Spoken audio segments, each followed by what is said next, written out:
नमस्ते दर्शकों, नवविचार चैनल पर पुनः आपका एक बार स्वागत है। और जैसा कि आपको विदित है कि हम रामायण के ऊपर एक सीरीज बना रहे हैं, उसी कड़ी को आगे बढ़ाते हुए हम एक नई वीडियो लेकर के आज आए हैं।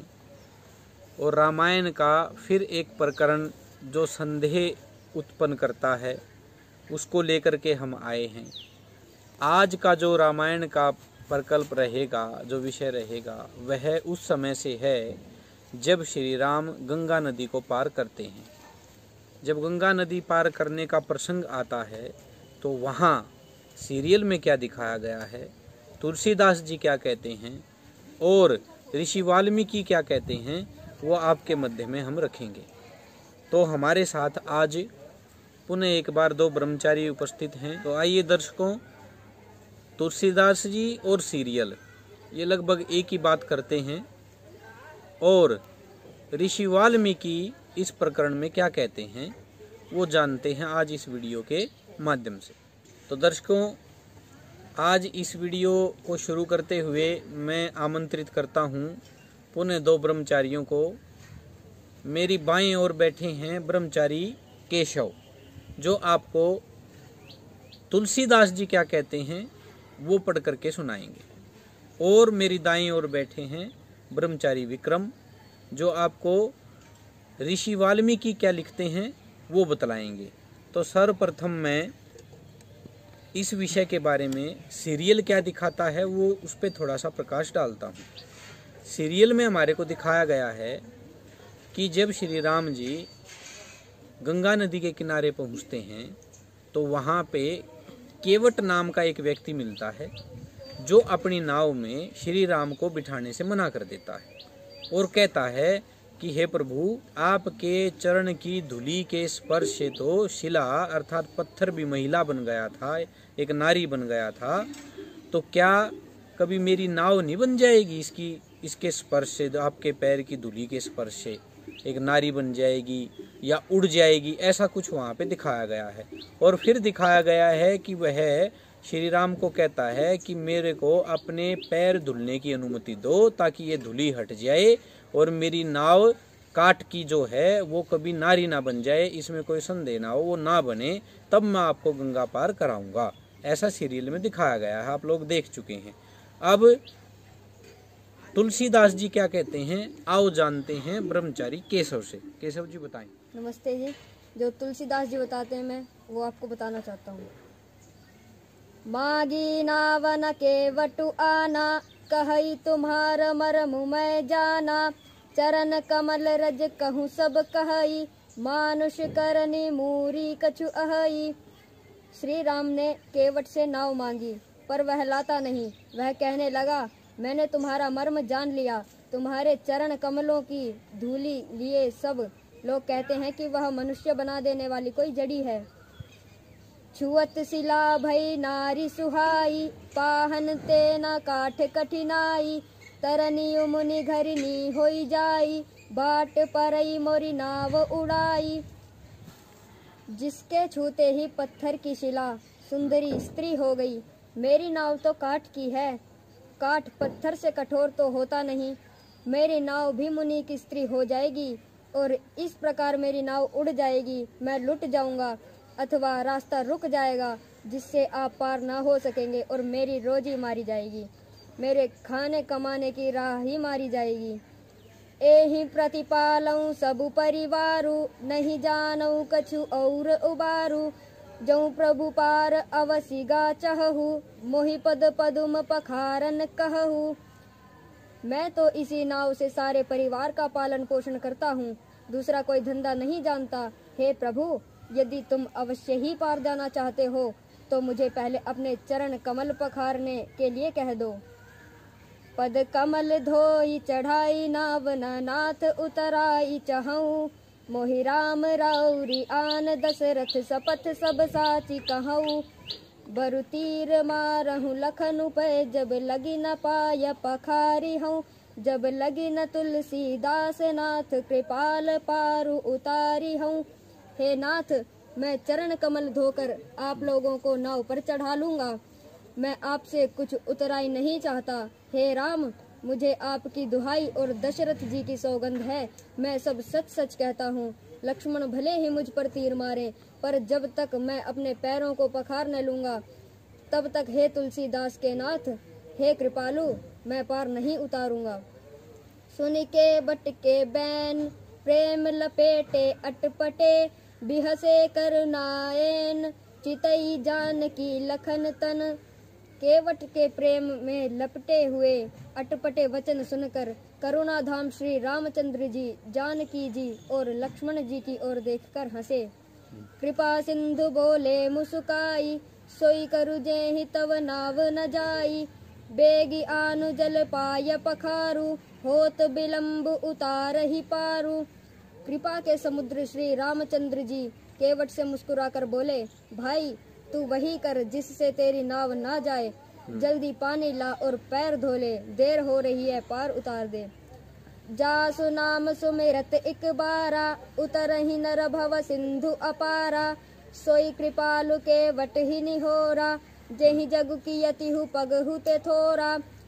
एक बार जिनका नाम स्मरण करते ही मनुष्य अपार भवसागर के पार उतर जाते हैं, और जिन्होंने वामनावतार में जगत को 3 पग से भी छोटा कर दिया था, 2 ही पग में त्रिलोकी को नाप लिया था, वही कृपालु श्री रामचंद्र जी गंगा जी से पार उतारने के लिए केवट का निहोरा कर रहे हैं। पद नख निरखी देव सरी हरखी, सुनि प्रभु वचन मोहमति करखी। केवट राम रजाय सुपावा, पानी कठवता भरी ले आवा। प्रभु के इन वचनों को सुनकर गंगा जी की बुद्धि मोह से खिंच गई थी कि ये साक्षात भगवान होकर भी पार उतारने के लिए केवट का निहोरा कैसे कर रहे हैं। परंतु समीप आने पर अपनी उत्पत्ति के स्थान पदनखों को देखते ही उन्हें पहचानकर देव नदी गंगा जी हर्षित हो गईं। वे समझ गईं कि भगवान नर लीला कर रहे हैं। इससे उनका मोह नष्ट हो गया और इन चरणों का स्पर्श प्राप्त करके मैं धन्य होऊंगी, यह विचार कर वे हर्षित हो गई। केवट श्री रामचंद्र जी की आज्ञा पाकर कठौते में जल भरकर ले आया। अति आनंद उमगी अनुरागा, चरण सरोज पखारन लागा। बरस सुमन सुर सकल सिहाही, एहि सम पुण्य पुंज कौ नाही। अत्यंत आनंद और प्रेम में उमंग कर वह भगवान के चरण कमल धोने लगा। सब देवता फूल बरसाकर सिहाने लगे कि इसके समान पुण्य की राशि कोई नहीं है। पद पखारी जल पान करी, आप सहित परिवार। पितर पारु करी प्रभु ही पुनि, मुदित गयु लेई पार। चरणों को धोकर और सारे परिवार सहित स्वयं उस जल को पीकर पहले उस महान पुण्य के द्वारा अपने पितरों को भवसागर से पार कर फिर आनंद पूर्वक प्रभु श्री रामचंद्र को गंगा जी के पार ले गया। तो दर्शकों, आपने देखा कि इस विषय पर, इस प्रकरण पर तुलसीदास ने क्या कहा है, वो ब्रह्मचारी ने आपको सुनाया। अब यहीं इसी स्थिति में, इसी प्रकरण के बारे में कैसे लिखते हैं वाल्मीकि जी, वो हम जानेंगे ब्रह्मचारी विक्रम से। ब्रह्मचारी जी बताएं। नमस्ते जी, मैं आपको बताऊंगा कि महर्षि वाल्मीकि जी क्या कहते हैं। विज्ञाय रामस्य वचः, सौमित्रिर्मित्रनन्दनः। गुहमामन्त्र्य सूतञ्च, सोतिष्ठद्भ्रातुरग्रतः। मित्रों को आनंदित करने वाले सुमित्रा कुमार लक्ष्मण ने श्री रामचंद्र जी के कथन का अभिप्राय समझकर गुह और सुमंत्र को बुलाकर पार उतरने की व्यवस्था करने के लिए कहा और स्वयं वे भाई के सामने आकर खड़े हो गए। सतो रामस्य वचनम निशम्य प्रतिगृह्य च, स्थपतिस्तूर्णमाहूय सचिवानिदमब्रवीत्। श्री रामचंद्र जी का वचन सुनकर उनका आदेश शिरोधार्य करके निषाद राज ने तुरंत अपने सचिवों को बुलाया और इस प्रकार कहा। अस्य वाहन संयुक्तां कर्णग्राहवतीं शुभां, सुप्रतारां दृढ़ां तीर्थे शीघ्रं नावमुपाहरा। तुम घाट पर शीघ्र ही एक ऐसी नाव ले आओ जो मजबूत होने के साथ ही सुगमता पूर्वक खेने योग्य हो, उसमें डांड लगा हुआ हो, कर्णधार बैठा हो तथा वह नाव देखने में सुंदर हो। तम निशम्य गुहादेशं गुहामात्यो गतो महान् उपोष्य रुचिराम नावम गुहाय प्रत्यवेदयत्। निषाद राज गुहा का वह आदेश सुनकर उसका महान मंत्री गया और एक सुंदर नाव घाट पर पहुंचाकर उसने गुहा को इसकी सूचना दी। ततश्च प्राञ्जलिर्भूत्वा गुहो राघवमब्रवीत् उपस्थितेयं नौर्देव भूयः किं करवाणि ते। तब गुहा ने हाथ जोड़कर श्री रामचंद्र जी से कहा, देव यह नौका उपस्थित है, बताइए इस समय आपकी ओर मैं क्या सेवा करूं। तामरसुत प्रख्या तरतुम सागरगामिनीं नौरियं पुरुषव्याघ्र शीघ्रमारोह सुव्रता। देव कुमार के समान तेजस्वी तथा उत्तम व्रत का पालन करने वाले पुरुष सिंह श्री राम समुद्रगामिनी गंगा नदी को पार करने के लिए आपकी सेवा में यह नाव आ गई है। अब आप शीघ्र इस पर आरूढ़ होइए। अथोवाच महातेजा रामो गुहमिदं वचः कृतकामोऽस्मि भवता शीघ्रमारोप्यतामिति। तब महातेजस्वी श्री राम गुहा से इस प्रकार बोले, सखे तुमने मेरा सारा मनोरथ पूर्ण कर दिया, अब शीघ्र ही सब सामान नाव पर चढ़ाओ। सतो दृष्ट्वा नदी तीरे नावमीक्ष्वाकुनन्दनः तितीर्षो शीघ्रगां गंगा मिदं वचनमब्रवीत्। नदी के तट पर लगी हुई नाव को देखकर इक्ष्वाकुनंदन श्री राम ने शीघ्रगामी गंगा नदी के पार जाने की इच्छा से लक्ष्मण को संबोधित करके कहा, आरोह तुम नरव्याघ्र स्थितां नावमिमां शनैः सेतां चारोप्य नावक्षं परिगृह्य मनस्विनीम्। पुरुष सिंह यह सामने नाव खड़ी है, तुम मनस्विनी सीता को पकड़कर धीरे से उस पर बिठा दो, फिर स्वयं भी नाव पर बैठ जाओ। शब्रादुशासनं श्रुत्वा सर्वं प्रतिकूलयन् आरोप्य मैथिलीं पूर्वा मारुरोहात्मवांस्ततः। भाई का यह आदेश सुनकर मन को वश में रखने वाले लक्ष्मण ने पूर्णतः उसके अनुकूल चलते हुए पहले मिथिलेश कुमारी श्री सीता को नाव पर बिठाया, फिर स्वयं भी उस पर आरूढ़ हुए। अथारुरोह तेजस्वी स्वयं लक्ष्मण पूर्वजः ततो निषादाधिपति गुहो जाति न चोदयत। सबके अंत में लक्ष्मण के बड़े भाई तेजस्वी श्री राम स्वयं नौका पर बैठे। तदंतर निषाद राज गुहा ने अपने भाई बंधुओं को नौका खेने का आदेश दिया। राघवोऽपि महातेज नावमारोह्यतां ततः ब्रह्मवत्क्षत्रवश्चैव जजाहितमात्मनः। महातेजस्वी श्री रामचंद्र जी भी उस नाव पर आरूढ़ होने के पश्चात अपने हित के उद्देश्य से ब्राह्मण और क्षत्रिय के जपने योग्य दैवीय नाव इत्यादि वैदिक मंत्र का जप करने लगे। तो दर्शकों, यहाँ आपने देखा कि सीरियल और तुलसीदास जी जो दिखा रहे हैं, जो लिखा है वो लगभग समान है, उसमें कोई ज़्यादा भेद नहीं है। तो तुलसीदास जी यहाँ लिखते हैं केवट के बारे में, यानी कि केवट नाम का कोई नाविक हुआ जिसने कहा कि श्री राम आपके पैर की धूली से मेरी नाव जो काट की है वो एक सुंदर स्त्री में बदल जाएगी, मेरा धंधा चौपट हो जाएगा। ऐसा वाल्मीकि जी ने कहीं नहीं लिखा है। अर्थात फिर सोचिए, तुलसीदास जी कौन, जो अकबर के समय के एक कवि हुए हैं, और वाल्मीकि कौन, जो उसी समय के एक इतिहासकार हुए हैं। देखो कितना भेद आ गया इन दोनों की बातों में। केवट का वाल्मीकि जी ने कोई किसी भी स्थान पर चर्चा नहीं की है, केवट नाम का पात्र है ही नहीं। अब आइए अगले एक अवैज्ञानिक एक घटना पर, जो घट ही नहीं सकती, हो ही नहीं सकता ऐसा। वहाँ लिखा है कि गंगा जी कह रही हैं कि ये जो प्रभु श्री राम हैं ये तो वामन अवतार में 3 पग में धरती को नाप गए थे, क्या इनसे गंगा पार नहीं होती। अब देखिए दर्शकों, ये बिल्कुल क्लियर है, श्री राम जी हमारे पूर्वज हुए हैं, बड़े पुरुषार्थी, विद्वान और उस समय के आप्त पुरुष हुए हैं वो, यानी कि वो भगवान के नाने लायक हुए हैं, लेकिन थे हमारे पूर्वज महापुरुष। वो कोई अवतार नहीं थे। इस अवतारवाद के चक्कर में पड़ के हमारी बहुत स्थिति खराब हो चुकी है।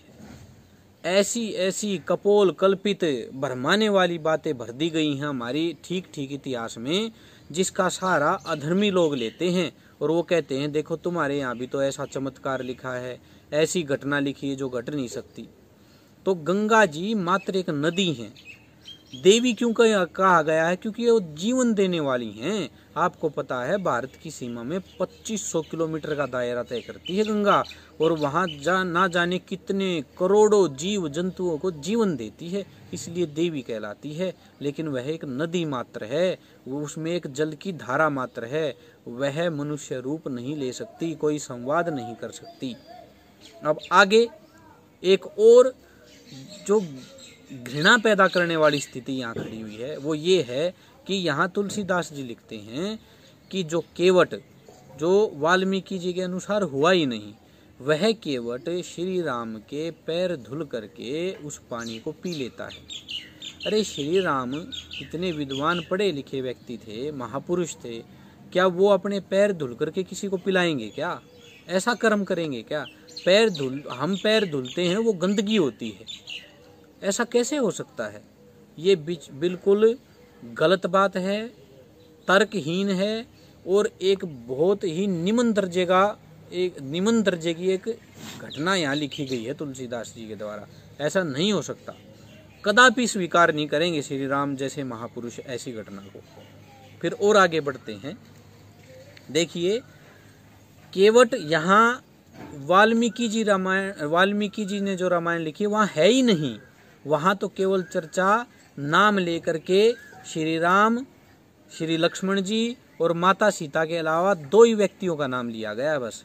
एक हैं निषाद राज गुह, अर्थात निषाद देश के राजा गुह जो उनका नाम था, केवल उनका नाम है। और एक नाम इसमें स्पष्ट आया है, वो है सुमंत्र। आपने सीरियल में भी देखा होगा, आर्य सुमंत्र ये कर दो वो कर दो, वो श्री राम के लिए कार्यभार कर रहे थे।